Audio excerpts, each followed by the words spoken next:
महाराष्ट्र राज्य निवडणूक आयुक्ताला आज स्वराज्य शक्ती सेनेच्या माध्यमातून मी निवेदन दिलं आहे की जे निवडणूक झालेली आहे ते रद्द करून परत करण्यात यावी आणि जे उमेदवार बिनविरोध काढलेले आहे त्यांच्यावरती कारवाई करून त्यांच्या पक्षावरती कारवाई झाली पाहिजे आणि जे येणारी निवडणूक आहे ते पण रद्द झाली पाहिजे आणि जोपर्यंत निवडणूक प्रक्रियेमध्ये बदलाव होत नाही तोपर्यंत निवडणूक घ्यायचा काहीही फायदा नाही। जरी आपल्याला माहित असेल की बीजेपी ही जिंकणार आहे तो अननेसेसरी मतदान घेण्याचा काहीही उपयोग नाही आहे।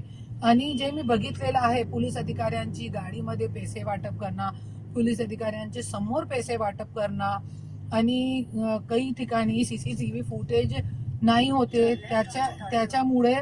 त्याच्यामुळे आज बोगस मतदान त्या केंद्रावर झालेले आहे काही ठिकाणी।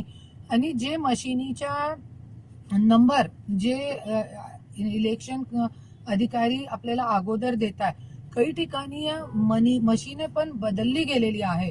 हे सगळी गोष्टी बदलाव व्हायला पाहिजे। त्यानंतर तुम्ही अगोदर तुम्ही या गोष्टीवरती कारवाई करा, त्यानंतर इलेक्शन प्रक्रिया संपूर्ण चांगली करा, त्यानंतर तुम्ही इलेक्शन घ्या अशी मागणी करून मी आज इलेक्शन आयुक्ताला आपला जे आहे स्वराज्य शक्ती सेनाच्या माध्यमातून निवेदन दिलेलं आहे आणि लवकरच लवकर आपल्याला न्याय भेटणार हे मी मागणी केलेली नाही। तर जरी आपल्याला 3 दिवसामध्ये इलेक्शन कमिशननी काही दखल नाही घेतली तर मी 5000 लोकांना घेऊन आंदोलन करणार आहे आणि ठिकठिकाणी जागोजागी स्वराज्य शक्ती सेना आंदोलन उभारणार आहे।